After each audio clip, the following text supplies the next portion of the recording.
break-ins, burglaries, home invasions, squatters. Long gone are the days of not locking the door when you leave your house for the day. Criminals brazenly enter homes that are not theirs and violate the one place we should always feel safe in. The fear of having your home invaded by a stranger has led to many innovations to make it more secure. But do they work? I'm Tim Coleman. I'm Tyler J. Thomas. And I'm Jeff Moss. With decades of combined locksmithing and door hardware experience, we will bring our unique perspective to this story. This is the Three Tumblers. Now, security starts at home.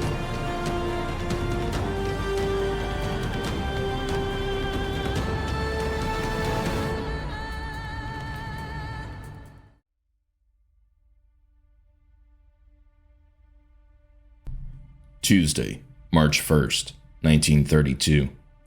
Just after 9 p.m., nurse Betty Gow found that the 20-month-old boy she was in charge of caring for was not with his mother. After calling for the boy's father, they went to the upstairs bedroom. On the windowsill of the second-story room was a ransom note demanding $50,000 and warning the parents not to contact the police or press. Something bad happening to their child is every parent's worst nightmare. We often get in the habit of thinking that security for a home or even a business is mainly to protect material belongings, but, that's just a byproduct of it in my eyes. Protecting yourself and your loved ones from burglars, kidnappers, murderers, whatever. That is the focus. And the fact that your material belongings are protected in that process are kind of just an added benefit. I will say, especially with small kids, security goes both ways, outside and inside. And what I mean by that is once they start walking, they start exploring. And they're not at that age yet where they can comprehend all the dangers of the world. So you're always worried about elopements. We're almost to the age with our youngest that we can remove all the childproof hardware that we have on the doors and windows around the house. But the things preventing them from wandering outside are excellent. So this dichotomy is going to be a running theme and message throughout this episode. We're going to discuss navigating safety and security at almost every turn, and you're going to find out why. Hoping to catch the kidnappers, the boy's father began searching the grounds of the estate. Beneath the bedroom window was the ladder that was used to abduct the toddler. Despite the warnings in the ransom note, police were quickly contacted. In addition to the ladder, a chisel was the only other tool found at the scene. Yeah, so the ladder that was used in this application was homemade. Sure, commercial ladders were available, but whoever did this made their own out of some wood and dowels and things like that. Based on how things were made back then, a butter knife, a chisel, a flathead screwdriver was probably realistically all they needed to just, slip a latch on the window or pop something open. Mechanisms were not very complicated. You didn't really need much to get past them. Homemade stuff like, you would see older tools that when they weren't mass produced, people would make their own stuff for specific jobs. There is some of that still to this day, but that's more of like customization. Pretty basic stuff would usually get them in. The kidnapping of the Lindbergh baby ripped through the headlines across the country. People were asking if the child of the first man to fly across the Atlantic could be taken from a mansion of a house. What would stop their own child from being stolen in the night? Home security at the time was little more than a way to keep honest people out, especially with window locks that could be opened with a butter knife. At the time, Charles Lindbergh was probably the most famous pilot. He was the first to fly across the Atlantic Ocean. Through that, he gained an enormous amount of money through sponsorships and endorsement deals and prize money and all kinds of stuff. So he was very, very wealthy at the time this happened. Saying that, he had a sprawling modern estate for the time. Top of the line, everything, brand new appliances, brand new construction, all of the amenities that you could ever want, but the hardware, the actual security hardware on the doors and windows was still of the time. Even though it was modern and brand new, it could still be defeated very easily. So it's interesting to see how back then, even the best money could not protect his family.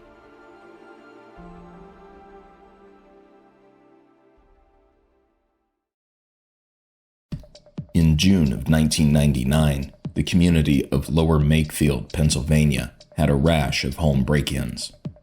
Burglars would strike during the daytime when residents were at work. The way they made entry was simple. They kicked in the door. Usual items that are targets of theft, like computers and electronics, were ignored, and the thieves made off with whatever cash and jewelry they could shove in their pockets. Kicking in the door is the most common way that thieves break into a house. They want to get in quickly. They're not going to pick the lock if they randomly chose the house, which most of the time they don't randomly choose houses. They kind of case out the neighborhood, look and see what gives them cover. They will then go around to a side door or a back door and kick it in to where it's less obvious. Obviously, they don't want somebody driving down the street to see them breaking into a house. They need more time to grab what they can. And once they are inside, they do grab things that are easy to take with them. So they're going to go after your tablets, your laptop computers, any cell phones that are laying around, game consoles, larger items like televisions. They're going to get if they feel comfortable.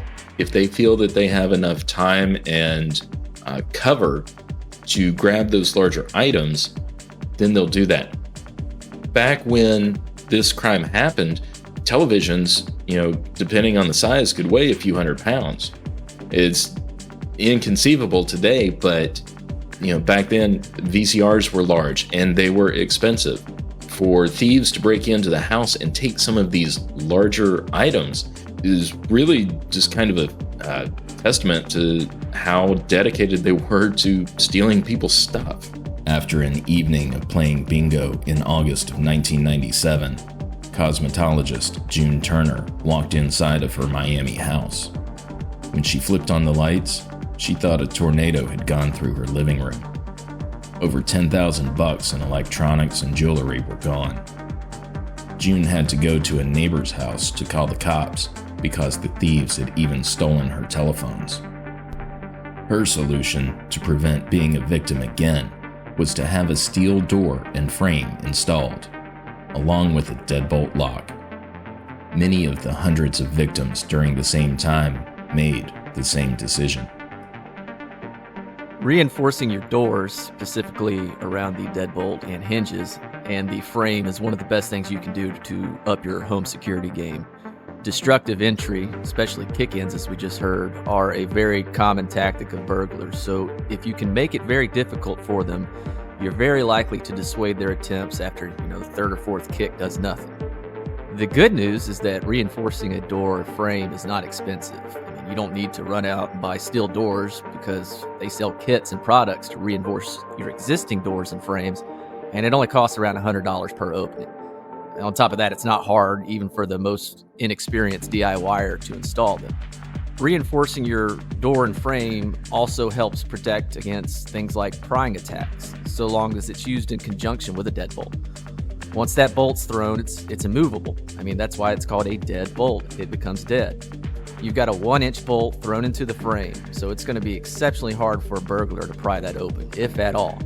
They'll damage the door, sure, but the odds are they aren't going to get in. As long as everything's been installed correctly, of course. Ultimately, though, it's best to be proactive and not reactive. You don't want to secure your home after going through what June Turner went through, just like you don't want to buy flood insurance after the flood. You want to go ahead, invest the money, trust me, it's not much, and get the work done. And you'll love the peace of mind it affords you. With home break-ins on the rise across the country, newspapers ran many articles about how to make your home less attractive to criminals. Many tips included trimming hedges and trees, installing motion-activated spotlights, and being sure your garage door is closed during the day. The most common suggestion, however, is to install deadbolts on your doors, sometimes more than one. Yeah, and I can remember as a kid they had like block watch, the whole neighborhood watch type of thing, and knowing that this house was safe to go to if there was a problem when you got home, the whole latchkey kid thing. We all sort of grew up in that same era. My parents both worked. I'm an only child, so I didn't stay home when I was real young. I always went with a grandparent or they picked me up.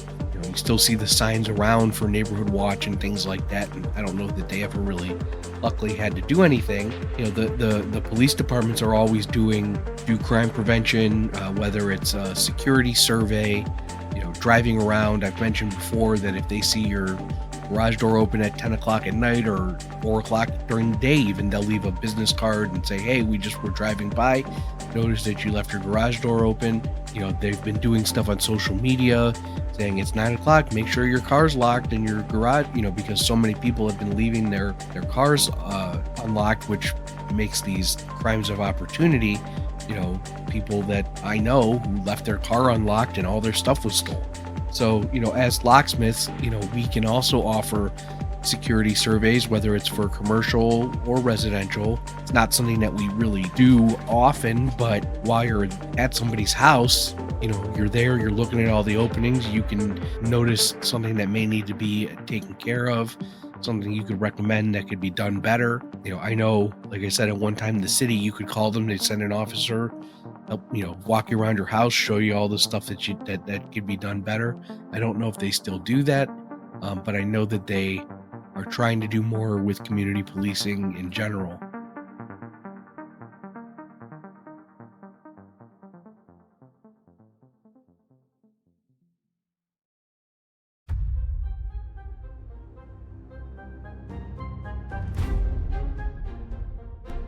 Sacramento, California, June 2006. A mother answers the front door of her home after hearing a knock. Her sons have friends over all the time, so it's nothing out of the ordinary. She makes the mistake of opening the door without checking to see who it is first. Within seconds, 2 men armed with handguns hit her and rushed inside. They continued their assault once in the house and even threatened to kill her dog. Out of fear, she gave in to their demands and opened her safe, where the criminals took jewelry, collectibles, and cash before they stole her car and made their getaway.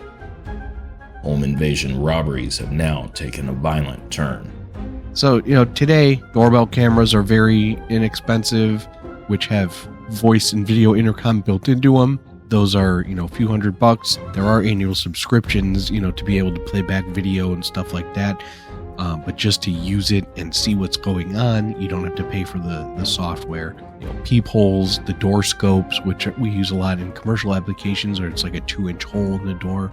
Something is better than just opening the door blindly. A peephole is $15. You don't have to necessarily spend $200 on a Ring or a doorbell camera or a whole alarm system. There are different options out there. February 2015. At around 1:30 a.m., the quiet of an elderly woman's house in the 9000 block of 51st Avenue in Oak Lawn, Illinois, was shattered when a man forced the front door open. The 86-year-old had awakened moments before her door came crashing in and had already started towards the door when the criminal confronted and assaulted her. Although suffering only minor injuries, the woman's sense of security in her home was shattered. Although police never release an official means as to how the invader gained entry, reports in the Chicago Tribune indicated that the door was kicked in. So again, kicking in the door is the most common means for criminals to gain entry to your house. And where we come in as security experts is we know exactly what type of hardware to use and how to install it properly. For your deadbolts, that includes using an extra thick strike plate, which is the plate that is on the door frame. And it is a lot thicker than just a decorative one. Also, we use 3-inch long screws that go into the studs. So when a criminal tries to kick that door, they're going to have to dislodge those screws, that plate, and everything through the entire frame of the door, making it much more difficult for people to enter your house.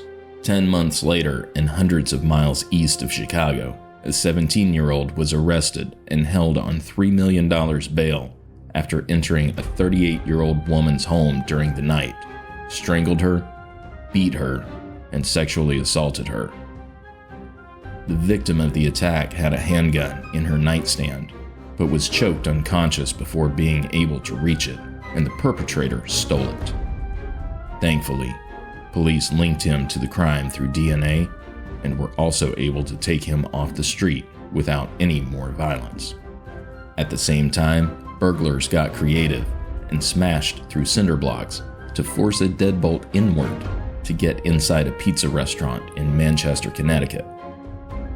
Where there's a will, there's a way. I mean, you'll never make something impenetrable, but as we've said in countless previous episodes, you want to make things as tough as possible and prolong the burglar's attempts in hopes that they either give up or they're discovered.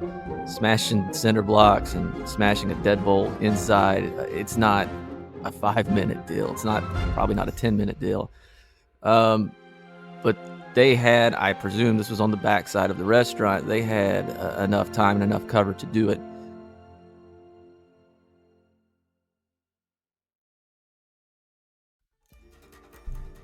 In 2007, foreclosure rates had begun to skyrocket in the U.S. With the economic downturn, more properties were left vacant than had been in decades prior. At first, mortgage companies were concerned with little more than breaking even on their money. But over time, they became increasingly worried about people living in the houses free of charge. Most states have laws protecting renters from unfair landlord practices, but at the same time, they also protect squatters. If a house is vacant and someone breaks in and starts living there, the laws force the property owner to go through all the legal channels of evicting that person, even though they never paid a penny in the first place. By 2024, squatting has been making a comeback. Unlocked windows, keys hidden on the property, and poor mindfulness has led to an entirely new movement on and into vacant houses. Selling a home that is vacant can be very stressful. I mean, selling a home already is stressful enough, but being away from it during the process adds even more stress to it. You have to worry about things like people squatting, people breaking in to steal the copper pipes, or kids just breaking inside to graffiti and tear stuff up for fun. That actually happened at the last home I lived in. They tossed paint all over the garage and graffitied the basement, and the cleanup delayed our move-in by about 2 weeks. So I've seen that before. So how do you protect a vacant home? Well, to start with, you should probably be doing what you're already doing with your current home, hopefully, but with a few minor tweaks. You want to keep that alarm system active when you're not there. You want to keep all the windows and doors locked whenever somebody's not there. Beyond that, you want to maintain an appearance that the home is occupied, even when it isn't. You want to visit the property as regularly as possible. If that's not possible, maybe you're out of state, ask a neighbor, a friend, or relative nearby to check on things for you. You want to do this so you can do things like get the mail, collect any newspapers or flyers left in the driveway. In my neighborhood Facebook group, there's a post a week about a package being delivered to the wrong house. So by visiting the property regularly, if a package showing up on your doorstep's unexpected, at least you're there to intercept it and remove it, take it to the rightful owner or whatnot, but you just don't want something that you didn't anticipate being there, staying there, thereby giving the impression that, hey, nobody's home. If you've got a lawn service, don't discontinue it. I mean, that's going to help with selling it anyway. You want a nice, neat yard, but an unkempt yard doesn't scream, hey, somebody's here. Taking it a step further, if you've got some sort of smart home system or can invest in something as simple as a timer, you can use those to cycle lights on and off, again, to give the appearance that somebody's at home. You got a friend or neighbor nearby, ask them to park one of their cars in the driveway. Again, just anything you can think of to maintain an appearance that the home is occupied is going to bode well for the security. In August of 2015, In an exclusive neighborhood of Charlotte, a woman and several others broke into a vacant house that was on the market. Members of the Homeowners Association alerted their private security company to the squatters. After attempts by realtors and police alike to have her leave the 5,200 square foot house peacefully, a months-long legal battle ensued. Eventually, the suspect left and was convicted in court on several counts of trespassing and breaking and entering, among other charges. At the time of this story, I was actually working in the Charlotte area, and this story was on the news quite a bit. Several of the local TV stations ran it, newspapers ran articles on it, and it carried on, and I think it was probably the highest profile case of squatting at the time, because this neighborhood is a gated neighborhood. There are million-dollar houses, multi-million-dollar houses, NFL players, national celebrities, singers, all lived within this neighborhood. So to have this going on really stirred up some trouble. So interesting, because the woman who was squatting in there actually had her children living there as well, and they attended a local school. Now, how she got in, I don't know. We never were able to figure out exactly her means of entry. Was it a lockbox for the realtor on the front door? Was it a door that was left unlocked? We don't know. But she made entry. Once she made entry, she apparently had the locks rekeyed because the key would never work. The original key didn't work. When she was approached by police after the initial complaints, she produced a false lease.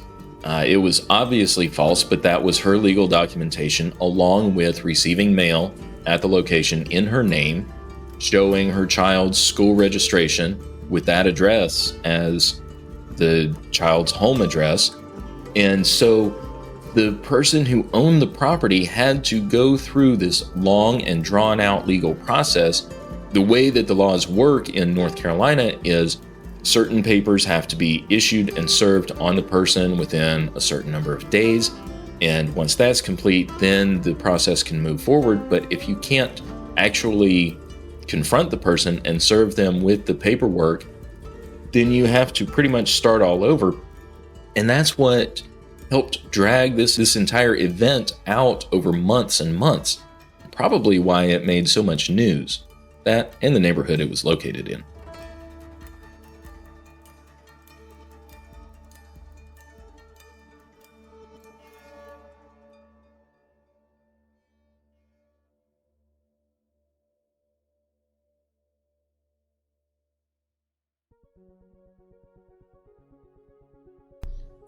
As incidents of home invasions and squatting increase, security professionals like locksmiths are also seeing increases in business. Realtors are having houses rekeyed, and new homeowners are having doors and windows fixed and secured. So yeah, I mean, obviously we recommend you get your locks rekeyed after moving in, somebody moving out, divorce, a breakup, somebody has a key that shouldn't. It's not that expensive, considering, when people come and say, "Oh, I need my locks replaced," and what they usually mean is they need them rekeyed. They typically don't need new hardware. I'm not going to sell them new hardware when they don't need it. Generally speaking, they just want, in customer parlance, they want the tumblers retumbled. $10 to $15 per lock if you bring it in is pretty reasonable. In many of the home security improvement articles across the country's newspapers during the 1990s, a common theme was to recommend double-cylinder deadbolts. These deadbolts require a key to both get in and get out. Fire codes have changed in recent years, though, to reflect the dangers of these locks, and glass manufacturers have improved materials to make them more resistant to breakage. It's always going to be a balance between security and life safety, always. I mean, your goal is to strive for security that doesn't impede life safety and life safety that doesn't impede security. Fortunately, new products and hardware items are being developed and brought to market that help balance things. Things like smart home software and hubs that coordinate efforts between smoke alarms and alarm systems, and smart lock or window security film that can protect against somebody trying to smash your window while also cutting down on the UV rays entering a home, thus saving you on energy costs. Whatever it is, new or old, the principles pretty much stay the same. You want to make it hard for the bad guys to get in, and you want to make it easy for people to get out when they need to. Since the early days of human history, people have had places they called home. These homes not only contain our food and possessions, they are where we feel safe and comfortable and secure enough to close our eyes and go to sleep.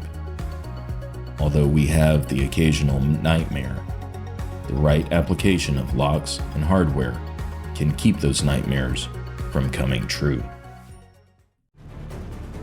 Executive producer is Tyler J. Thomas. Technical producer is Jeff Moss. Writer and editor is Tim Coleman.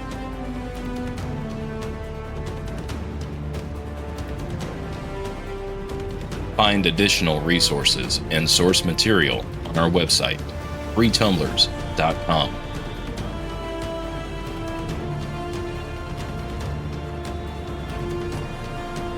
This has been a Three Tumblers production. Copyright 2024, all rights reserved.